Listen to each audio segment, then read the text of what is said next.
గౌరవ ముఖ్యమంత్రి గారు.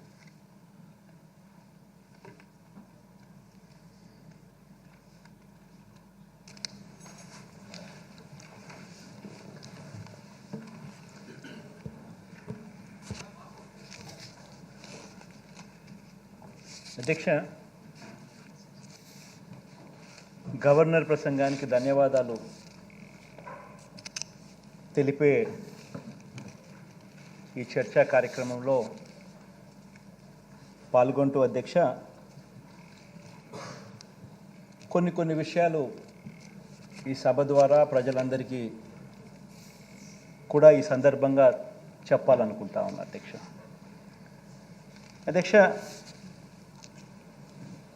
ఇక ఈ బడ్జెట్ సమావేశాలకు సంబంధించిన ప్రస్తావన వస్తే అధ్యక్ష, ఇది మన 6వ బడ్జెట్ సమావేశాలు అధ్యక్ష. ఈ సమావేశంలో మనం ప్రవేశపెట్టేది కేవలం ఓట్ ఆన్ అకౌంట్ బడ్జెట్ మాత్రమే ప్రవేశపెడతా ఉన్నాం. సాంప్రదాయాలకు గౌరవం ఇస్తూ తాత్కాలికంగా మరో 3 నెలల పాటు అంటే ఏప్రిల్, మే, జూన్ మాసాలకు సంబంధించిన బడ్జెట్కు ఆమోదం తెలిపే విధంగా అడుగులు ముందుకు వేస్తూ ఉన్నాం అధ్యక్ష. ఇక ఇదే బడ్జెట్కు మరింత మెరుగులు దిద్ది మళ్ళీ కొలువు తీరబోయే మనందరి ప్రభుత్వం 2024 జూన్లో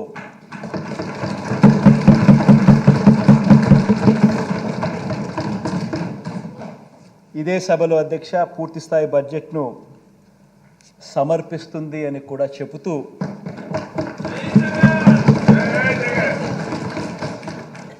గవర్నర్ ప్రసంగానికి ధన్యవాదాలు తెలిపే తీర్మానం మీద ఇక ఆ చర్చలోకి వెళ్తా ఉన్నాం అధ్యక్ష.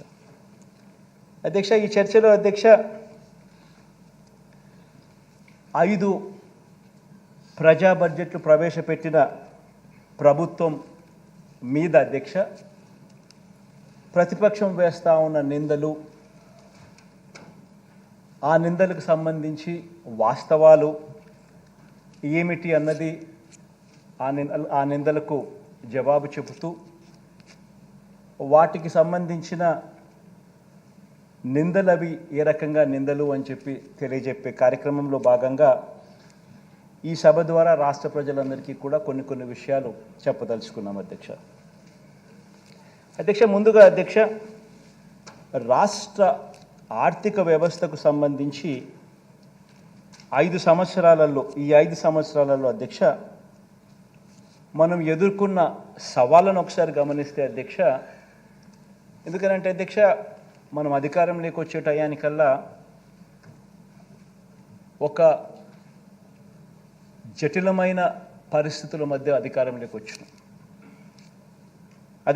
వచ్చిన తర్వాత అధ్యక్ష మనం ఎదుర్కొన్న సవాళ్ళు అధ్యక్ష బహుశా ఎప్పుడూ కూడా ఊహించని విధంగా జరిగాయి. రాష్ట్ర ఆదాయాలు తగ్గడం, అనుకోకుండా ఖర్చులు పెరగడం, కోవిడ్ మహమ్మారి అనేది ఎప్పుడూ కూడా దేశంలో కూడా ఎప్పుడూ కూడా నాకు తెలిసినంత వరకు, ఊహకు తెలిసినంత వరకు ఇటువంటి పరిస్థితులు ఏదైనా ఉంటాయన్నది కూడా ఊహించలేదు. మామూలుగా రాష్ట్ర ఆదాయాలు ఎప్పుడూ కూడా ఈ సంవత్సరం రాష్ట్ర ఆదాయం ఎంత ఉంటే మరుసటి సంవత్సరం వచ్చేసరికి ఆ రాష్ట్ర ఆదాయం ఒక 10%, 15% పెరిగే పరిస్థితులే ఉంటాయి తప్ప ఎప్పుడూ కూడా రాష్ట్ర ఆదాయం ఇంతుంటే నెక్స్ట్ సంవత్సరంకి వచ్చేసరికి రివర్స్ తగ్గడము అన్నది ఎప్పుడూ కూడా చూడలేదు అధ్యక్ష. అటువంటి విచిత్రమైన పరిస్థితులు చూసాం.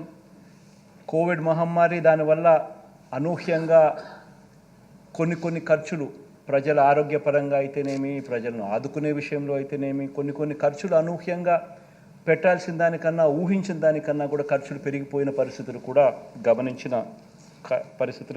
అధ్యక్ష. అదేవిధంగా అధ్యక్ష గమనించినట్లయితే అధ్యక్ష ఈ 5 సంవత్సరాలలో ఇంకా అనూహ్యమైన పరిస్థితులు ఏం చూసామనంటే అధ్యక్ష, కేంద్ర ప్రభుత్వం రాష్ట్రానికి ఇచ్చే పన్నుల వాటా అంటే డెవల్యూషన్స్ అంటాం, అంటే రాష్ట్రానికి హక్కుగా కేంద్రం వాళ్ళు కలెక్ట్ చేసిన ట్యాక్సుల గుండా రాష్ట్రానికి రావాల్సిన వాటా, ఈ రాష్ట్రానికి సంబంధించి ఈ కేంద్ర ప్రభుత్వం రాష్ట్రానికి ఇచ్చే ఈ పన్నుల వాటా అంటే ఈ డెవల్యూషన్స్ కూడా అధ్యక్ష మన 5 సంవత్సరాలు ఈ 5 సంవత్సరాల పీరియడ్ కనుక గమనించినట్టయితే అధ్యక్ష ఆ డెవల్యూషన్స్ కూడా తగ్గాయి.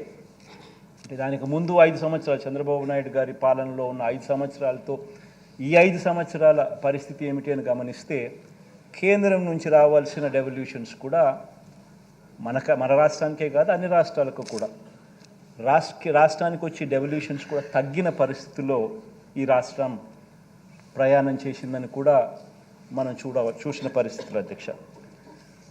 అదే రకంగా అధ్యక్ష రాష్ట్రానికి అత్యంత కీలకమైన వ్యవసాయము